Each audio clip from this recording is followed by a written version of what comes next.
कन्या राशि वाले बंधुओं, आप सभी का बहुत बहुत स्वागत है, हृदय से अभिनंदन है कन्या मंथन भिंड यूट्यूब चैनल में। तो कन्या राशि वाले बंधुओं, जरा ध्यान से समझना, आने वाले 10 दिनों में यह एक चीज भूल कर भी किसी को मत दे देना, चाहे जाने या अनजाने में। आपने यदि ऐसी भूल कर दी और ये चीज आपने किसी को यूं ही दे दी प्रयोग के लिए, चाहे उधार में या दान करने में, तो आप अपनी खुशियां, अपने जीवन की हर एक बरकत, हर एक सदगति को दूसरे को पकड़ा देंगे और आपके जीवन में फिर केवल और केवल तबाही और बर्बादी ही रह जाएगी। बंधुओं, याद रखना कि आने वाला जो 10 दिनों का समय है, मार्च के इस महीने में, यह बहुत ही खतरनाक समय है। इस समय और काल में पूरा नियंत्रण राहु के हाथों में रहने वाला है और राहु एक ऐसा ग्रह है जो ऐसी माया जाल रचता है कि रातों रात भिखारी बनाने का दम रखता है। या फिर यदि आपने सारी बातों को अच्छी तरह से समझ लिया और राहु को अनुकूल अपने लिए बना लिया, तो रातों रात आपके सारे दुख दर्द गायब, सारी तकलीफें समाप्त और आप सफलता की सीढ़ियां चढ़ जाएंगे। चमत्कार हो जाएगा, छप्पर फाड़ के धन दौलत मिलेगी और खुशियां, कामयाबियां इतनी मिलेंगी जितनी आपने कभी सपने में भी नहीं सोची होगी। इसे रातों रात चमत्कार होना कहते हैं ना, ये राहु ही है। जिसको राहु तारे उसे फिर कोई न मारे, यह कहावत ज्योतिष में क्यों बनी? क्योंकि राहु इतना शक्तिशाली है जो अगर ठान ले किसी को ऊपर उठाने के लिए, तो फिर दुनिया की कोई ताकत उसे रोक नहीं सकती है। चाहे कितना ही शक्तिशाली ग्रह क्यों ना हो, चाहे कितनी ही नकारात्मक ऊर्जाएं क्यों ना हो, कितनी ही बर्बादियां क्यों ना हो, राहु उसे लखपति करोड़पति बना ही देता है। और यदि राहु ठान ले किसी को बर्बाद करने में, तो फिर उसे बर्बाद करने में भी कोई कसर नहीं छोड़ता है। तो आज हम आपको ना केवल इस एक चीज के विषय में बताएंगे जिसे आपको भूलकर भी किसी को नहीं देना है, वरना आपका राहु आपके पीछे पड़ जाएगा, हाथ धोकर पीछे पड़ जाएगा और आपको केवल इन्हीं 10 दिनों में पूरी तरह से मिट्टी में मिला देगा, आपके पूरे परिवार को भी तहस नहस कर देगा। इसी के साथ साथ हम आपको 3 ऐसी चीजों के विषय में भी बताएंगे जिन्हें आपको इन 10 दिनों में, यानी कि 1-2 दिन में ही अपने घर में लाकर रख लेना है और विशेष स्थानों पर रखना है। कोई विशेष पूजा विधि नहीं है, उपाय नहीं है, क्रिया नहीं है, बस इन चीजों को लाकर रख लेना है अपने घर में। और ऐसी अद्भुत सकारात्मक ऊर्जा इन चीजों से निकलती है कि राहु को तो पॉजिटिव बना ही देंगी, अन्य ग्रह जैसे शुक्र है, बुध है और गुरु है, इनके आपको पूरे शुभ फल प्रदान करेंगे। याद रखना कि किसी भी कुंडली का आधार गुरु होता है। जिस कुंडली में गुरु पॉजिटिव है, सकारात्मक है, उस कुंडली में यदि कोई बड़े से बड़ा ग्रह नकारात्मक भी होता है, चाहे फिर उसकी महादशा हो, चाहे किसी भी प्रकार से उसकी कुदृष्टि पड़ रही हो, तब भी वह जातक का ज्यादा नुकसान नहीं कर पाता है। इसीलिए गुरु को मजबूत बनाने में हमेशा अधिक बल दिया जाता है।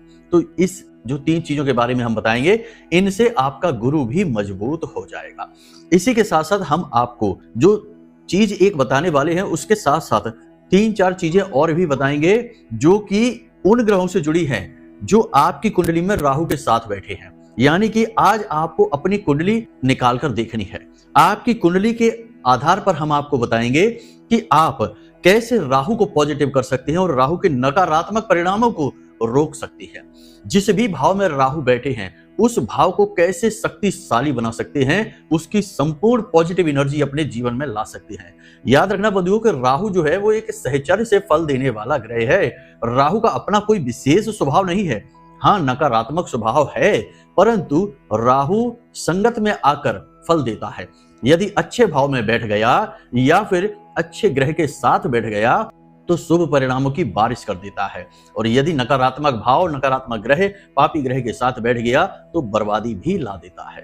तो ऐसे में ना केवल मौखिक ज्ञान बल्कि कुंडलीगत ज्ञान भी आज आपको प्राप्त होने जा रहा है। तो वीडियो के बीच में हम आपको बताएंगे कि कब आपको अपनी कुंडली उठानी है और किस प्रकार से उपाय और क्रियाएं अपने जीवन में लेकर आनी है, जो राहु के साथ साथ जो राहु के ऊपर प्रभाव रखता है, यानी जिसके सहचर्य में राहु है, उस ग्रह के भी संपूर्ण शुभ फल आपको दिलाएगा। तो राहु कई गुना पॉजिटिव हो जाएगा आपके लिए। यानी कहने का मतलब यह है कि आज का यह कार्यक्रम जो है, यह संपूर्ण जीवन को बदलने वाला है। आने वाले 10 दिनों में आपके जीवन में जितनी भी नकारात्मकताएं आने वाली हैं राहु की वजह से, उन्हें रोक देने वाला है, बांध लगा देगा। कोई नेगेटिव एनर्जी आपके जीवन में आ ही नहीं पाएगी। इसी के साथ साथ राहु को इतना पॉजिटिव कर देगा कि 10 दिनों में आपके जीवन में इतना अच्छा और शुभ हो जाएगा जिसकी आपने उम्मीद कल्पना भी नहीं की होगी। बहुत सारे लोगों का जीवन तो इन्हीं 10 दिनों में बदलने वाला है। 10 दिन के बाद जब नवरात्र शुरू होंगे तो ये लोग खुद हमें फोन करेंगे और कहेंगे कि गुरुजी आपने जो बताया उसने तो चमत्कार ही कर दिया। बंधु, बहुत ही प्रामाणिक, बहुत ही अनुकूल और ज्योतिषीय और शास्त्रीय पद्धतियों पर आधारित आज का यह कार्यक्रम है। इस कार्यक्रम को आपको पूरा देखना है, अंत तक देखना है।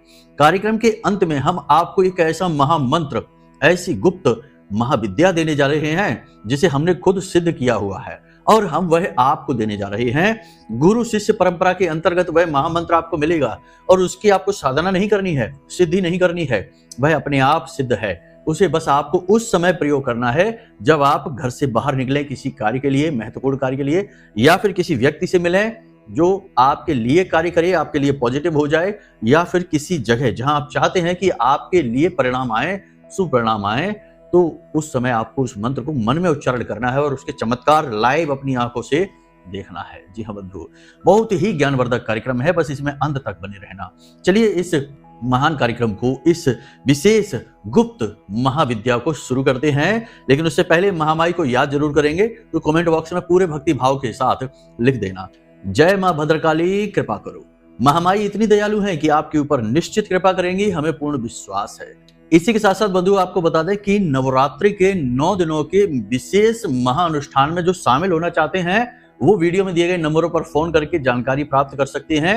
यह कोई आमंत्रण नहीं है, यह आपके लिए अवसर है जब आप अपने जीवन के दुख, दर्द, तकलीफ और पाप कर्म को काट सकते हैं महामाई की सेवा करके। आपके नाम से एक नारियल, माता रानी का श्रृंगार और हवन सामग्री आदि खरीदी जाएगी जो प्रतिदिन होने वाले हवन यज्ञ आदि में प्रयोग की जाएगी और आपके नाम से अर्जी लगा दी जाएगी। तो विशेष जानकारी लेने के लिए आप वीडियो में दिए गए नंबरों पर फोन करके सारा ज्ञान हासिल कर सकते हैं। तो चलिए बंधु अपने मूल विषय को प्रारंभ करते हैं। अब ध्यान से सुनिए। प्यारे मित्रों, हमारे अत्यंत प्रिय और परम पूज्य अमिताचार्य जी के पास माँ बगलामुखी और माँ भद्रकाली की साधनाओं का वर्षों का अनुभव है और माता रानी की इनके ऊपर पूर्ण कृपा और सिद्धि है। आचार्य जी ने अपने सटीक कुंडली विश्लेषण और श्रेष्ठतम उपायों के माध्यम से हजारों लोगों के जीवन को खुशियों से भरा है। आचार्य जी का कुंडली विश्लेषण और उपाय करवाने का तरीका इतना अद्भुत है कि जीवन के हर एक दुख और कष्ट का कारण जड़ से ही समाप्त हो जाता है। फिर समस्या चाहे जैसी भी हो, कर्जा बहुत बढ़ गया हो, व्यापार चल नहीं रहा हो, बीमारियों में आप बर्बाद हो चुके हो, रिश्तों में प्रेम समाप्त हो चुका हो, या फिर नौकरी ही ना मिल रही हो, विवाह में देरी होती हो, कैसी भी समस्या हो, इन समस्याओं का कारण क्या है, कौन सी महादशा परेशान कर रही है, कौन सा दोष लगा हुआ है, सब कुछ आचार्य जी इतना सटीक बताते हैं कि वर्षों वर्ष के दुख कुछ ही दिनों में समाप्त हो जाते हैं। अगर आपके जीवन में भी कोई ऐसी संकट की घड़ी है तो यही सही समय है जब आप पूज्य आचार्य जी के हाथों से अपनी कुंडली का विश्लेषण करवाएं और वर्षों से चल रहे दुखों और संकटों के इस चक्र से बाहर निकल जाएं। प्यारे मित्रों, अभी वीडियो में दिए गए नंबरों पर फोन करिए और अपनी कुंडली का श्रेष्ठतम आकलन करवा डालिए। जिंदगी बदलने का ये सबसे बड़ा मौका हाथ से मत जाने दीजिएगा। जय माई की, महामाई आपका कल्याण करे। सबसे पहली बात तो यह समझिए कि आपको राहु को ध्यान में रखकर ही क्रियाएं करनी है। कोई भी नकारात्मक कार्य, नेगेटिव लोगों से दूर रहना, नकारात्मक कार्य ना करना, क्योंकि राहु देखो भोगी ग्रह है। आज के समय में राहु लोगों पर हावी है। आप देखते हैं कि लोग कैसे एक दूसरे की चुगलियां करते हैं, दूसरों के दुख में सुख ढूंढते हैं। इतने नकारात्मक लोग हो चुके हैं और उल्टे सीधे कर्म करने में भी पीछे नहीं हटते हैं। एक बार भी मन में ख्याल नहीं आता, जब मांसाहार करते हैं, शराब पीते हैं, व्यभिचार करते हैं, परस्त्री गमन करते हैं, तो सोचते तक नहीं है यह राहु के ही परिणाम है। राहु एक भोगी ग्रह है। यह भौतिकवादी भोगी विचारों को बढ़ा देता है, प्रबल करता है। तो आपके मन में यदि भोग वासनाएं जागती हैं, गलत कार्य करने की इच्छाएं उत्पन्न होती हैं, जो कि 100% होगी ही आने वाले 10 दिनों में, तो आपको बिल्कुल भी भूल कर भी इस तरफ नहीं जाना है। समझ जाना कि यह राहु है जो आपको खींच कर ले जाना चाहता है, एक्टिव हो रहा है। अब आपको क्या करना है, अपनी कुंडली उठाकर देखनी है। आपके पास आपकी जन्म पत्री बनी रखी होगी, उसे उठाकर देखनी है। लग्न चार्ट देखना है। लग्न चार्ट सबसे महत्वपूर्ण चार्ट होता है, उसे देखना है। उसमें देखना है कि आपकी कुंडली में राहु कहां पर बैठा है। मानकर चलते हैं कि राहु द्वितीय भाव में बैठा हुआ है। द्वितीय भाव धन का भाव है, ठीक है। हम यहाँ पर जन्म कुंडली की बात कर रहे हैं। तो जन्म कुंडली में राहु आपके दूसरे भाव में बैठा हुआ है। दूसरा भाव धन का भाव होता है, या फिर मान लेते हैं सप्तम भाव में बैठा है, वह आपके वैवाहिक जीवन का भाव है, छोटे मोटे व्यापार का भाव है, पार्टनरशिप का भाव है, या फिर मान लेते हैं कि दसम भाव में बैठा है, वह कर्म का भाव है, आप वहां से मेहनत करते हैं, धन कमाते हैं। तो किसी भी भाव में राहु बैठा है, उस भाव में राहु के साथ कौन सा दूसरा ग्रह बैठा हुआ है। मानकर चलते हैं कि राहु के साथ में बुध बैठा हुआ है, तो राहु बुध के अनुसार फल देगा। अब पॉजिटिव देगा या नेगेटिव देगा, यह इस बात पर निर्भर करता है कि आपकी मनोधारणा, आपके आसपास का परिवेश और वातावरण क्या है। राहु से शुभ फल लेने के लिए सबसे बड़ी एक ही योग्यता आपको चाहिए, और वह योग्यता है कि आपको शुद्ध धार्मिक बनना पड़ेगा। अगर आप जरा भी नकारात्मक हैं, जरा भी शराब पीते हैं, तो आपका व्यापार डूब जाएगा, क्योंकि राहु के साथ बुध बैठा हुआ है। वाणी असभ्य हो जाएगी, आप गाली गलौज देने वाले हो जाएंगे, मानसिकता दूषित हो जाएगी, मन में व्यभिचार के ही ख्याल आते रहेंगे, उल्टी सीधी वासनाएं आपके ऊपर हावी रहेंगी। लेकिन यदि आप पूजा पाठ करने वाले हैं, धर्म कर्म करने वाले हैं, और जुआ, शराब, वेश्यावृत्ति और नकारात्मक कार्यों से दूर रहने वाले हैं, पूजा पाठ करते ही हैं, आप डेली पाठ करते हैं। पूजा पाठ का मतलब यहाँ पर यह नहीं है कि दिन भर मंदिर में ही बैठे हैं या दिन भर नाम जप ही कर रहे हैं। सामान्य जीवन में लोग ऐसा नहीं कर पाते हैं। गृहस्थ जीवन में गृहस्थी भी चलानी है, धन भी कमाना है, अर्थ भी लेकर आना है, ताकि परिवार चल सके। तो आप दिन में कम से कम 1-2 बार तो पूजा करते हैं और शुद्ध विचार मन में रखते हैं, किसी के लिए हानि नहीं पहुंचाना चाहते, पॉजिटिव रहते हैं, सकारात्मक रहते हैं। तो राहु आपके व्यापार को दिन दूना रात चौगुना बढ़ा देगा। इतनी जल्दी आपकी तरक्की होगी कि अगर आपने एक दुकान आज खोली है, तो 6 महीने के अंदर अंदर आपकी 2 दुकान हो जाएंगी। 2-3 साल में आपकी 10-12 दुकानें हो जाएंगी। फ्रेंचाइजी सिस्टम आप चालू कर पाएंगे। बहुत सारे लोग इसी अनुसार तरक्की करते भी हैं। आप देखते ही होंगे आसपास बहुत सारे लोग ऐसे हैं जो बहुत ही कम समय में जबरदस्त तरक्की हासिल कर जाते हैं। तो यहाँ पर आपको यही देखना है कि राहु के साथ कौन सा ग्रह बैठा हुआ है। मान लेते हैं कि बुध बैठा हुआ है या फिर शुक्र बैठा हुआ है, तो आपको ये जो आने वाले 10 दिन हैं, इन 10 दिनों में वो जो ग्रह बैठा हुआ है उससे जुड़ी हुई कोई भी चीज किसी को नहीं देनी है। समझ में आई आपको बात? जैसे कि बुध बैठा हुआ है, तो हरे रंग के वस्त्र किसी को नहीं देनी है, हरी दाल किसी को नहीं देनी, हरे रंग का कोई भी भोज्य पदार्थ किसी को नहीं देना है। यानी कहने का मतलब यह है कि आपको हरे रंग की यानी बुध से जुड़ी हुई चीजें किसी को भी नहीं देनी है, ना ही प्रयोग में और ना ही दान में। लेकिन आपको यही हरे रंग की चीजें मंदिर में जाकर दान अवश्य करनी है। मंदिर में दान करने से बहुत अधिक पॉजिटिव एनर्जी उत्पन्न होती है और उस ग्रह को बल मिलता है। जिस ग्रह से जुड़ी चीजें दान की जाती हैं, यानी कि पॉजिटिव एनर्जी मिलती है, वह ग्रह आपके लिए काम करना शुरू कर देता है। तो ऐसी स्थिति में मंदिर में दान आपको अवश्य करना है। मान लेते हैं कि शुक्र बैठा है राहु के साथ में, तो फिर आपको फिर भी यही नियम मानना है, शुक्र से जुड़ी चीजें किसी को नहीं देनी, इत्र किसी को, परफ्यूम वगैरह किसी को नहीं देने हैं, सफेद रंग के वस्त्र, सफेद रंग का मीठा भोज्य पदार्थ किसी को भी नहीं देना है, और भी जो चीजें हैं सफेद रंग की चीजें हैं वे किसी को आपको नहीं देनी, चांदी वगैरह की चीजें उपहार में नहीं देनी है, गहने आभूषण नहीं देने हैं, तो ये किसी को देनी नहीं है। लेकिन ये चीजें आप मंदिर में ले जाकर दान अवश्य कर दें, वहां आपको शुक्र के बहुत अच्छे फल देखने को मिल जाएंगे, क्योंकि राहु उसकी एनर्जी को कई गुना बढ़ा देगा, बूस्ट कर देगा। ठीक है, तो यहाँ पर आपको ये चीज समझ में आ गई है। तो ग्रहों से जुड़ी ये आपको अपनी कुंडली में देखकर समझना होगा। अब मानकर चलते हैं कि कोई ग्रह बैठा ही नहीं है, कभी कभी ऐसा होता भी है कि किसी भाव में कोई ग्रह बैठा ही नहीं होता, केवल राहु अकेला बैठा हुआ है, तब आप सोचेंगे कि अब क्या करें, ऐसी स्थिति में क्या करना चाहिए, क्योंकि कोई तो ग्रह है ही नहीं। तो फिर उस भाव को आप देखें कि वहां पर कौन सा अंक लिखा हुआ है, जो भी अंक लिखा हुआ है वही राशि वहां बैठी हुई है, यानी उसी राशि के नियंत्रण में है, और उसी राशि का जो अधिपति है, मालिक है, उससे जुड़ी चीजें आपको किसी को नहीं देनी है। मानकर चलते हैं कि आपकी कुंडली में जिस भी भाव में राहु बैठा है, उस भाव में 1 नंबर लिखा हुआ है। 1 नंबर यानी कि मेष राशि है। मान लेते हैं कि 2 नंबर लिखा है, तो 2 नंबर यानी कि वृषभ राशि है। तो मेष का मालिक हुआ मंगल और वृषभ का मालिक हुआ शुक्र, यानी ये इनके अधिपति हैं। तो आपको इन ग्रहों से जुड़ी हुई चीजें किसी को नहीं देनी है। मंगल से जुड़ी चीजें आपको किसी को नहीं देनी है, यानी कि गुड़ है, गेहूं है, अन्न है, भोज्य पदार्थ है, किसी को फ्री में भोजन नहीं कराना है। साथ ही लाल रंग की कोई भी वस्तु किसी को नहीं देनी है। मंदिर में जाकर ये सब चीजें आप कर सकते हैं, दान कर सकते हैं, इसका कई गुना फल आपको मिलेगा। अब राहु और मंगल मिलकर कौन सी युति, कौन सा योग बनाते हैं, हम इसके विषय में बात नहीं कर रहे हैं, फिर ये गहराई में उतरने वाली बात हो जाएगी। हम फिलहाल आपको बता रहे हैं कि अभी आप सावधानी के तौर पर क्या कर सकते हैं और कैसे राहु से आप ज्यादा से ज्यादा लाभ ले सकते हैं, इसके विषय में बात हो रही है। तो बस आपको अपनी कुंडली में ये सारी चीजें अच्छी तरह से समझ लेना है, यहां से आप काफी ज्यादा लाभ ले सकते हैं, बहुत सारी पॉजिटिव एनर्जी अपने जीवन में ला सकते हैं। पहली चीज तो ये हो गई। अब बात करते हैं राहु की ही, क्योंकि राहु से जुड़ी हुई चीजें भी हैं जो आपको किसी को ना देनी है और ना ही किसी से लेनी है, दोनों बातें।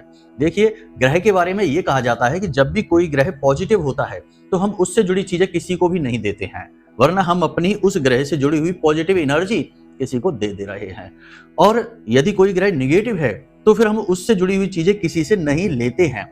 जी हाँ बंधु, किसी से हम लेते नहीं हैं, क्योंकि हम उसकी निगेटिविटी अपनी तरफ आकर्षित कर रही हैं। समझ में आ रही है ना आपको? ये सारी बातें बारीकी से समझनी होगी।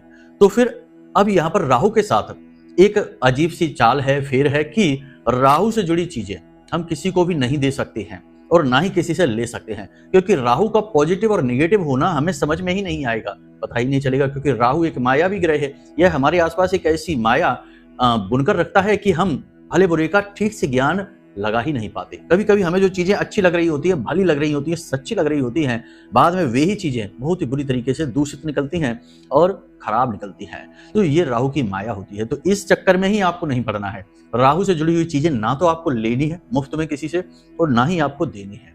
अब यहाँ पर राहु से जुड़ी चीजें कौन सी हैं? छोटी छोटी चीजें हैं, इन्हें हम देखकर बताएंगे आपको। शुरुआत करते हैं, फिर आपको उस एक चीज के विषय में भी बताएंगे। सबसे बड़ी बात है कि काले और नीले रंग की कोई भी चीज, जैसे काले तिल होते हैं, नीले रंग के कोई वस्त्र हैं, किसी से भी आपको नहीं लेना है और ना ही किसी को आपको देना है। अगर कोई आपको उपहार में जबरदस्ती देने ही लगे, मान लो किसी का बर्थडे है, जन्मदिन वगैरह है आपके घर में और कोई लेकर ही आ गया नीले रंग के वस्त्र, तो आप उसे सगुन के कुछ रुपए दे दें। सगुन देने का नियम ही इसीलिए चला है। क्यों सगुन दिया जाता है हमारे हिंदू धर्म में? आपने सुना ही होगा, सगुन के रुपए हैं। तो सगुन क्यों दिया जाता है? ताकि कोई नेगेटिव एनर्जी उस सामान के साथ हमारे जीवन में ना आ जाए, क्योंकि मुफ्त में आई हुई चीजों के साथ नेगेटिव एनर्जी आ ही जाती है। तो इस नेगेटिविटी से बचने के लिए हम उसका मूल्य चुका देते हैं। तो मूल्य चुकाना ही सगुन है। तो आपको सगुन में पैसे दे देने हैं, कुछ भी दे देना है। मूल्य का मतलब उसकी कीमत ही नहीं चुकानी है, बस हमें बदले में अर्थ दे देना है, ताकि हम उसकी कीमत से बरी हो जाएं, हल्के हो जाएं। उसकी नेगेटिविटी भी समाप्त हो जाएगी, क्योंकि फिर वह आपकी हो गई, आपकी खरीदी हुई चीज हो गई, आपने मुफ्त में किसी से नहीं ली है। ये नियम है ज्योतिष के, जो आपको समझने ही पड़ेंगे। इन्हीं गलतियों की वजह से आप धोखा खा जाते हैं और सब कुछ सही होते हुए भी आप परेशान हो जाते हैं। तो ये बातें आपको बारीकी से समझनी होंगी। सारी बातें आपको हम स्पष्ट बता रहे हैं। कुंडलियों के आकलन करते समय ये सारी बातें ध्यान में दी जाती हैं। आपको हम इसलिए बता रहे हैं क्योंकि आप खुद ही छोटी छोटी चीजों को अपनी कुंडली में सीखें, ताकि पल पल पर आप परेशान ना हो और पल पल पर आप कुंडली भी नहीं दिखा सकते हैं। हर 10 दिन में 15 दिन में तो कुंडली दिखाई नहीं जा सकती है। तो थोड़ी थोड़ी सी चीजें हमें खुद सीखनी पड़ती हैं। जैसे हम बीमार होते हैं तो छोटी छोटी दवाइयां, बुखार की दवाई, जुकाम की दवाई, पेट दर्द की दवाई, सिर दर्द की दवाई हम अपने घर में ही रख लेते हैं, ताकि हमें बार बार डॉक्टर के पास ना भागना पड़े, और बीमारी भी इतनी बड़ी नहीं होती। तो इस चक्कर में दवाई रख लेते हैं। ठीक इसी प्रकार हम आपको ये ज्ञान दे रहे हैं, ताकि ये छोटे छोटे समय काल के अनुसार जो समस्याएं आती हैं उनका निवारण आप खुद ही निकाल सके। तो यहाँ तक आपको सारी बातें समझ में आ गई हैं। अब बात करते हैं कि चीजें, जैसे नीले और काले रंग की कोई भी चीज हमने आपको कहा, ना तो किसी को देनी है और ना ही किसी से लेनी है, पहली चीज ये। दूसरा, धर्म ग्रंथ, कोई भी धर्म ग्रंथ, पूजा पाठ से जुड़ी हुई सामग्री, भगवान की मूर्ति, फोटो, तस्वीर, कोई भी धार्मिक किताब, और जैसे माला जो हाथ में पहनी है हमने या गले में पहनते हैं, कोई भी माला, कमलगट्टे की माला, हल्दी की माला, रुद्राक्ष की माला, और ना ही रुद्राक्ष, ना ही कोई रत्न किसी से फ्री में नहीं लेना, मुफ्त में नहीं लेना, और ना ही किसी को देना है खरीद कर कि उपहार में आपने दे डाला, कभी नहीं करना है ऐसी भूल। ठीक है, तो ये धर्म से जुड़ी। तीसरी चीज है कि आपकी लिखावट, यानी आपकी सरस्वती। सरस्वती क्या है आपकी? आपकी सरस्वती है आपकी लेखनी, आपकी पुस्तिका, आप जिस पर कॉपी पर आप लिखते हैं वो पुस्तिका है, आपकी लेखनी है, और आपके वचन है। यानी कि किसी से पक्का वादा नहीं करना है। इन 10 दिनों में किसी से किसी भी प्रकार का पक्का वादा नहीं करना है, क्योंकि सरस्वती का वास तो आपकी जुबान पर है, आपकी जिह्वा पर है। और आप अगर किसी से पक्का वादा कर देते हैं, कहीं आपसे गलती से वह वादा टूट गया, तो सरस्वती नाराज, और राहु की आराध्य देवी सरस्वती हैं। राहु अपने आप नेगेटिव हो जाएगा। ये बातें बहुत बारीक हैं, समझना बहुत जरूरी है। हम इनका ख्याल रखेंगे तो ये बातें हमें बहुत आगे लेकर जाएंगी। किसी से 10 दिनों में वादा नहीं करना है, अपनी लेखनी अपना पेन किसी को नहीं देना। लोग अक्सर मांग लेते हैं, कहीं बैंक में गए या कहीं गए फॉर्म भर रहे हैं, जरा अपना पेन देना तो हम लिख लें, आप मना कर देना, नहीं भाई हमको नहीं देनी है। बिल्कुल बुराई आप ले लीजिए, समाज सेवा आपको नहीं करनी है, वरना आपकी सेवा कौन करेगा, आप तो सबकी सेवा कर देंगे, स्थिति वही हो जाएगी। तो आप इन चीजों का ख्याल रखिए। अब सबसे महत्वपूर्ण बात उसे एक चीज की करते हैं, इलेक्ट्रॉनिक चीज, कोई भी इलेक्ट्रॉनिक आइटम, इस पर राहु का पूर्ण नियंत्रण होता है। मोबाइल है, लैपटॉप है, टैबलेट है, कोई भी इलेक्ट्रॉनिक आइटम है, किसी को भी भूल कर नहीं देना है। और सबसे महत्वपूर्ण, घड़ी आपकी, जो घड़ी आपने पहन रखी है या आपके घर में लगी हुई है, घड़ी भूल कर भी किसी को मत दे देना, वरना बर्बाद हो जाओगे निश्चित तौर पर। पहली चीज तो शास्त्र विरुद्ध है किसी को अपनी घड़ी देना, क्योंकि आप अपना समय किसी और को देकर आ रहे हैं। आपका समय अच्छा है, बुरा है, जैसा भी है वह आपका है, आपके लिए है, आपको उसे भोगना होगा और उसे बदलने का प्रयास करना होगा। आप किसी और को अपना समय नहीं दे सकते हैं।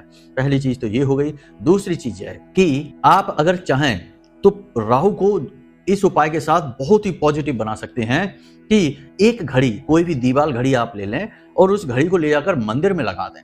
सर्वोत्तम उपाय है, बहुत ही शक्तिशाली उपाय है। मंदिर चाहे कोई भी हो, किसी भी देवी देवता का मंदिर हो, हनुमान जी का हो, भोलेनाथ का हो, माँ दुर्गे का हो, माँ काली का हो, किसी का भी मंदिर हो, आप मंदिर में जाकर घड़ी जरूर लगा दें इन 10 दिनों में। आज आप इस कार्यक्रम को देख रहे हैं, कल ही यह क्रिया कर लें, एक घड़ी खरीदें बाजार से, महंगी सस्ती कोई फर्क नहीं पड़ता है। नीले रंग की घड़ी होगी, सर्वोत्तम होगा, राहु का प्रतीक हो जाएगी, 100% राहु एक्टिव हो जाएगा। तो आपको घड़ी लेनी है, नीले रंग उसमें जरूर होना चाहिए, और उस घड़ी को ले जाकर आप मंदिर में दान कर दीजिए। कोशिश करना कि वह मंदिर में घड़ी लगे और चले भी, लोग उस घड़ी को देखें। बस इतना सा आप कर लीजिए, चमत्कार ही हो जाएगा। सोचने की ही जरूरत नहीं है कहां कहां से आपको सपोर्ट, समर्थन मिलेगा, धन लक्ष्मी आएगी, हर काम आपका बनता चला जाएगा। वाणी पर नियंत्रण रखना है अगले 10 दिनों तक। पैसे की फिजूल खर्ची नहीं करनी है, कोई भी शुभ कार्य नहीं करना है, जैसे कि कुछ खरीदना है, कुछ बड़ा करना है, कोई भी शुभ कार्य नहीं करना है इन 10 दिनों में। नवरात्रि शुरू हो जाएंगे जब, तब कर लेना, वो बहुत शुभ समय होगा। और नवरात्रि के सभी दिन शुभ होते हैं, कभी भी कोई भी शुभ कार्य कर सकते हैं, कुछ खरीद सकते हैं, कोई डील कर सकते हैं, कोई बिजनेस शुरू कर सकते हैं, लेकिन अभी नहीं, ठीक है, इसका विशेष ख्याल रखना है। अब बात करते हैं उस एक मंत्र की जो आपको प्रतिदिन घर से बोलकर निकलना है। बहुत ही शक्तिशाली मंत्र है।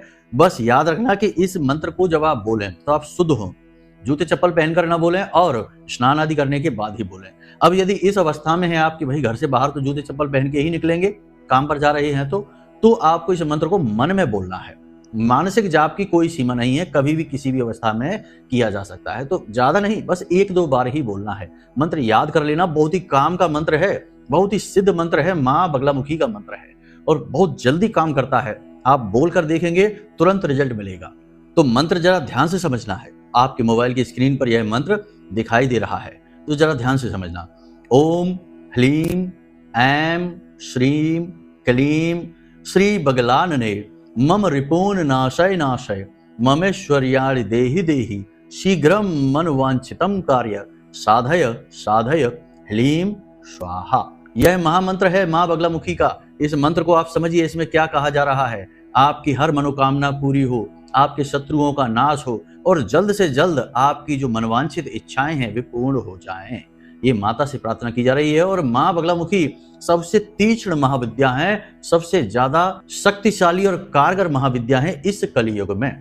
अब इनकी शक्ति का अंदाजा आप यहीं से लगा सकते हैं कि जब कौरव पांडवों का युद्ध शुरू होने वाला था तो भगवान श्री कृष्ण ने अर्जुन से कहा कि पहले माँ बगलामुखी की पूजा करो, इनकी पूजा करने से ही तुम्हें युद्ध में विजय हासिल होगी। तो भगवान श्री कृष्ण ने स्वयं अर्जुन के साथ मिलकर माँ बगलामुखी की पूजा पाठ प्रारंभ की थी और तभी से माँ बगलामुखी का अवतरण हुआ है इस धरती पर, यानी इस कलयुग में, इस मृत्यु लोक में। तभी से माँ बगला का अवतरण माना जाता है। 10 महाविद्याओं में से 8वीं महाविद्या है, शक्ति का स्वरूप है, बहुत ही प्रचंड हैं और पूरे हिंदुस्तान में या यूं कहें कि पूरे संसार में केवल 3 ही इनके धाम हैं, शक्तिपीठ हैं। तो आप यहीं से अंदाजा लगा सकते हैं कि कितनी अधिक प्रचंड ऊर्जा है माँ बगला की। तो आप इस मंत्र का जाप करिए। जब आप स्नान आदि किए हुए हैं, शुद्ध हैं, पवित्र हैं, तब तो आप खूब करिए, कोई दिक्कत नहीं है और कोई निगेटिव रिजल्ट नहीं है, इसका डरना नहीं है। ये बहुत से लोग तो घबराने लगते हैं कि अरे गुरुजी कहीं ऐसा ना हो कि हमारे ऊपर कोई इसका निगेटिव असर आ जाए। ऐसे कैसे निगेटिव आ जाएगा? हमने माई की सेवा की है, साधा हुआ है उनको, हम कह रहे हैं ना आपसे, हम आपको दे रहे हैं जब यह मंत्र, तो आप गुरु शिष्य परंपरा के अंतर्गत यह मंत्र प्राप्त कर रहे हैं। और गुरु के द्वारा दिया गया मंत्र कभी भी निष्फल नहीं होता है और कभी भी गलत परिणाम नहीं देता है। तो डरने की आवश्यकता नहीं है, पूरे आत्मविश्वास के साथ माई को याद करिए। और फिर ये तो माँ है, बेशक तीक्ष्ण हैं, तीव्र हैं, लेकिन हैं तो माँ ही। क्रोध भी दिखाएंगी तो मार तो नहीं डालेंगी, लाड़ ही करेंगी, थोड़ा क्रोध करेंगी, लेकिन जल्दी ही पिघल जाएंगी, फिर बहुत प्रेम करेंगी। चिंता नहीं करना, डरना नहीं है, ठीक है। बस अपने आचरण ठीक रखना है, गलत व्यवहार नहीं, ठीक है। जो है शराब, वेश्यावृत्ति, गलत कार्य बार बार हम यही कहते हैं नहीं करना है, इन कार्यों से दूर रहना है, वरना पूजा पाठ और उपायों से दूर रहना है, जरूरत नहीं है। जब राक्षसी कर्म करना है तो फिर आध्यात्मिकता से दूर रहिए, धर्म से दूर रहिए, नाम भी मत लीजिए, वरना इनके सबके साइड इफेक्ट आपको देखने को मिलेंगे। एक ही नाव की सवारी की जा सकती है, यह तो आप समझते ही हैं, 10-10 नाव की सवारी नहीं की जा सकती। तो उम्मीद करते हैं कि यहाँ तक सारी बातें आपको समझ में आ गई हैं। सारी बातों को जीवन में उतारेंगे आप और अपने जीवन को निर्मल बना लेंगे, दुखों से दूर हो जाएंगे। हो सकता है किसी के जीवन में चमत्कार हो जाए और किसी के जीवन में कुछ भी ना हो। यह निर्भर करेगा कि आपके कर्म किस प्रकार के हैं, आपकी मानसिकता किस प्रकार की है, क्योंकि जो भी बातें यहाँ पर हमने आपको बताई हैं वे सारी बातें ऊर्जाओं पर कार्य करेंगी। और आप यदि खुद ही नकारात्मक रहते हैं, हमेशा यही सोचते रहते हैं कि जीवन में कुछ नहीं है, बस दुख ही दुख है, अब कुछ नहीं होगा, हम तो बस दुख भोगने के लिए ही आए हैं, भगवान ने हमारे जीवन में केवल बर्बादी लिख दी है, कुल मिलाकर आप हमेशा नेगेटिव ही रहते हैं, तो कुछ भी कार्य नहीं करेगा। सीधी सी बात है, जो है सो है, झूठे प्रपंच से कुछ भी नहीं होता है। तो बस आपको पॉजिटिव होना पड़ेगा, ईश्वर में लीन होना पड़ेगा, धन्यवाद ईश्वर को देना पड़ेगा। कुछ भी नहीं है यदि आपके पास ना ही धन दौलत है, ना ही एक अच्छा परिवार है, ना ही अच्छे मित्र हैं, ना ही अच्छा वातावरण है, तब भी आपके पास बहुत कुछ है। आपके पास एक शरीर है, आपके पास मन मस्तिष्क है, आपके पास ऊर्जा है। आप इसका प्रयोग करिए और अपने वातावरण को बदल डालिए। हर वक्त किसी से कुछ चाहने की इच्छा यदि आप रखेंगे तो नकारात्मक होते चले जाएंगे। और याद रखना कि चमत्कार होते अवश्य हैं, परंतु वे आपके अपने बौद्धिक बल और शारीरिक बल पर निर्भर होते हैं। तभी तो सुदामा जी जीवन भर दुख भोगे, लेकिन भगवान श्री कृष्ण उनके लिए तभी आगे बढ़े जब सुदामा जी आगे बढ़कर आए। तो भगवान भी उसकी मदद करते हैं जो खुद अपनी मदद करने की काबिलियत रखता है, वरना नाकारा निकम्मे लोगों को और कामचोर लोगों की तो भगवान सुनते भी नहीं है।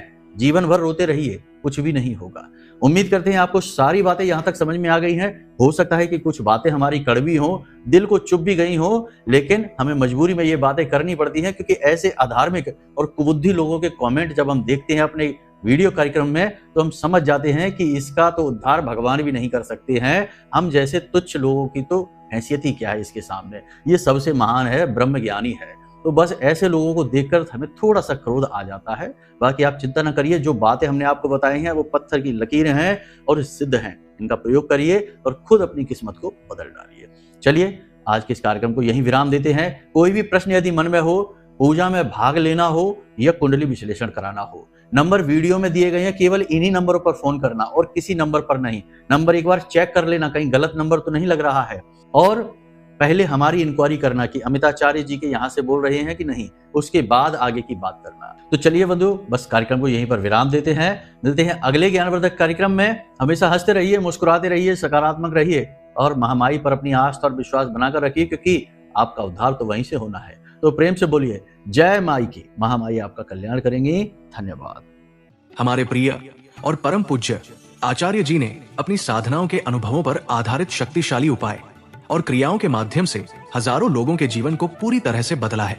आचार्य जी के द्वारा बताया गया हर एक उपाय इतना सटीक और कारगर होता है कि जो भी इसे पूरे भाव के साथ कर लेता है, उसे साक्षात महामाई की कृपा और आशीर्वाद प्राप्त हो जाती है।